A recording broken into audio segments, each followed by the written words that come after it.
18-year-old John Mendoza from Lake Jackson, Texas, was unarmed when he was murdered by a sheriff deputy inside his father's garage for no reason. He was murdered by this piece of shit right here, Sheriff Deputy Kevin Tippett. The 18-year-old football player from Texas State was home from college for the summer. He decided to go to the park with his three black friends to play basketball and to walk the track. While they were playing basketball, Sheriff Deputy Kevin Tippett pulled up and started stalking them. Soon after, a second deputy would pull up and start watching them play basketball as if they were doing something wrong. 18-year-old John Mendoza and his three black friends felt uncomfortable and intimidated by the deputies, so they left the park.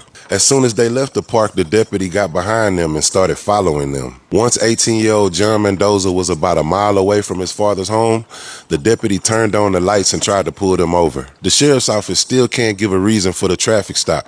Scared and confused, John Mendoza kept driving until he got to his father's home because it was less than a mile away.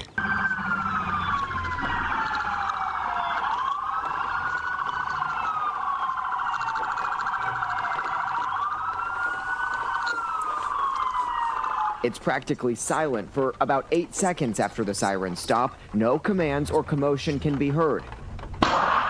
Then the gunshot, Mendoza's family says, went through his rolled-up driver's side window as he sat parked in the garage, straight through his heart. This piece of shit deputy tried to say it was an accidental discharge. How is it an accidental discharge when you shot this 18-year-old through his heart over a false traffic stop? This 18-year-old young man was murdered simply because he was hanging around three African-American young men at the park. They were racially profiled and harassed by this sheriff deputy who assumed they were up to no good. You ruined my son's life and you ruined my life. My life will never be the same. This was cold-blooded murder. Justice for John Mendoza. Rest in 18-year-old John Mendoza from Lake Jackson. All right, all praises to Yahweh, by Hashem, Yahweh Shai, by Hashem, Rekah HaKudash. Double honors to the apostles and elder bishops of the great millstone who taught us this truth. I'm the servant Milchamah-ba, coming back at you with another video. Excuse my voice. Yeah, so I recently, heard about this today, and you see the date on it was, I think it was the first. See, it says 6/01/2026. Okay, and this is what this is a.m. 12 a.m. man. Okay, I didn't see that, so they was out early in the morning, Sunday night or Monday morning, early Monday morning. And, in a situation like this, I'm thinking it was, during the day, but, you really can't be out like that, at night like that. Like, it used to be okay, to a certain point here and there, but not even then. Now it's even worse. That time, has, with time, things get worse and worse. So, you just really have to be on your P's and Q's and just know when to make a move and not to. And, different. With this situation, you don't want to be making moves out of, excuse me. You don't want to be making moves like that, And when I say moves like that, meaning that you don't want to have to be out and about early in the morning like that, the wee hours of the morning, basically, because, shit is bound to happen, I forgot when they call the witching hours. I don't know if it's 12 or, matter of fact, let me see, because I got something, lined up, because, let's read this precept here. It's Ezekiel 35:6. It said, "Therefore, as I live, saith the Lord God Yahweh, I will prepare thee unto blood." And it's talking about Esau, Edom, the so-called white man. This is his true nationality. Okay. It says, "I will prepare thee unto blood, and blood shall pursue thee, since thou hast not hated blood, even blood shall pursue thee." With this video here, the guy getting murdered. all right, by the cops, right? You know, they making it seem like it was an accident, but for some reason I was thinking that it just seemed like a psyop, man. I mean, uh, you know, if you shot through the window, and I'm thinking maybe, I mean, I could be wrong, uh, because you know they just showed so much in detail. You know, they showed the car, which is you know, a wide body Challenger Scat Pack. You know, they know that's the cars we love. You know, so-called YNs. You know, they know we love them muscle cars like that. You know, I ain't a YN, but you know, I like stuff like that. You know, but it ain't a necessity. You know, I don't have one, but you know, this is you know, when you get caught in something like that, you know, that you get automatically, uh, you know, what's the word I'm looking for? You get prejudged, basically. You know, they say, oh yeah, he's in the Scat Pack, so he's this type of way, but that's not always the case. You know, and I also want to look up something. I forgot just that quick. But what I did, I typed up what is the meaning of the PSYOP. It says PSYOP, short for psychological operation, refers to any coordinated campaign designed to influence human emotions, motives, reasons, and behavior. Okay, I mean, I could be wrong about the PSYOP. I mean, but when they say he got shot in the heart through a window, I don't know. Maybe the cop was right there, standing right in front of him like that. I mean, it could be possible, but you know, with Esau, you know, he believes he can control all the narrative. You know, with everything. You know, I remember hearing this video. One of the brothers or the apostles had a video that said they was talking about the elite's mother. They said if the elites, if they want war, they will, you know, make it a war. Okay, so it's like they control everything, and the Lord is gonna allow them to control everything, but to a certain extent. Okay, You're gonna let them bring on, you know, that new world order and everything else. You know, because you know he gonna put them in the trick bag, had them thinking that you know everything is by their means and okay, everything is gonna happen the way they want it because you know they at the point in time now where you know they've been getting everything they want and everything's been going you know according to plan to them for them, right? And what was it? It was something else. I couldn't remember what I was gonna go to. Uh, I pulled up PSYOP. What PSYOP is?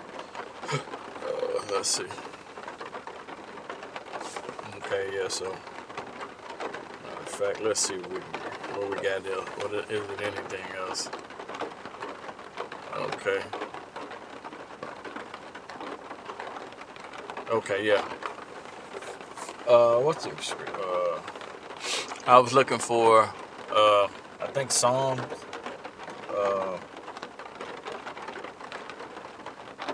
I think I already got that. Yeah, Ecclesiastes. I mean Ezekiel 35:6. I got that. Okay.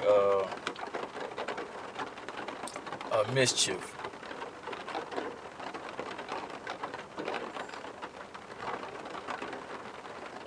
Okay. And you know this is how they get down.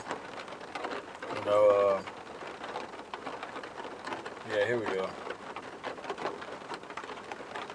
I think this is the one.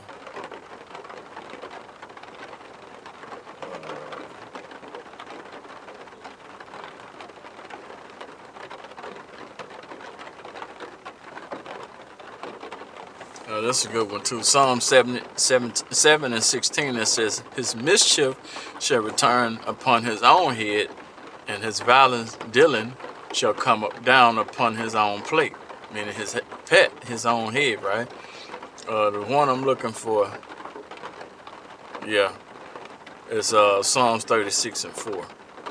It says he devises mischief mischief upon his bed. He setteth himself in a way that is not good. He abhorred not evil. You know, and this is the Esau's MO, you know. It was another one I was looking for where they say he can't sleep unless he cause mischief.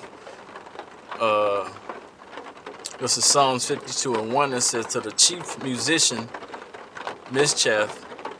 It says a psalm of mischief. It said a psalm of David.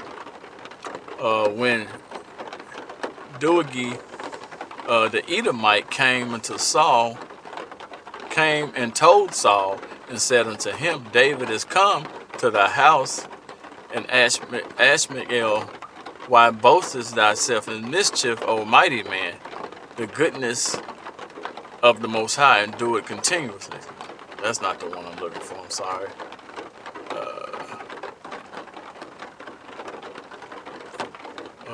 Salaki.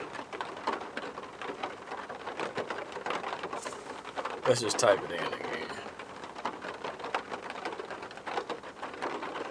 Sleep. Okay, here we go. There's Proverbs 4:16 that says, for they sleep not except they have done mischief, and their sleep is taken away unless they cause some to fall. You know, this is how Esau, you know, he has to cause something to fall for him to sleep, man. So we're going to look up this word mischief.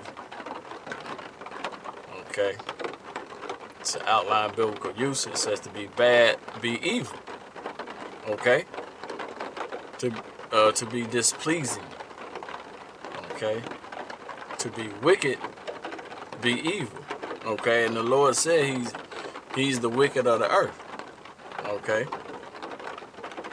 So, I mean, this could possibly, you know, it's going to be situations like this is going to bring, you know, the northern kingdom, I believe, and the southern kingdom together. You know, I don't know how, or, you know, but it's a possibility. So let's grab that, man, and we'll end it there.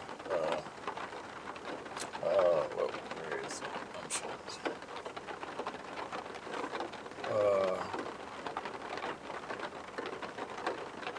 I think it's Ecclesiastes. No, it's Ezekiel 30. Ezekiel. Let's see. I think is it 36? Or maybe it's 37. Okay.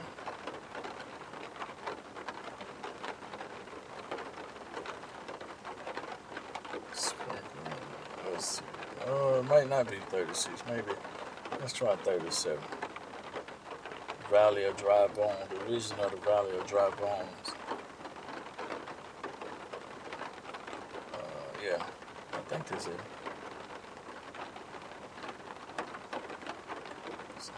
Yeah, here we go. Reunion of Judah and Israel. So-called blacks and so-called, you know, Puerto Ricans and, you know, Hispanics.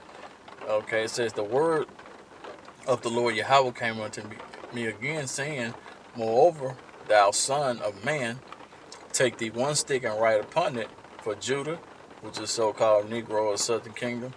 Okay, it's the head of the Southern Kingdom, and it says, for the children of Israel, his companions. Then take another stick and write upon it for Joseph, the stick of Ephraim, and for all the house of Israel, his companions, northern and southern kingdom.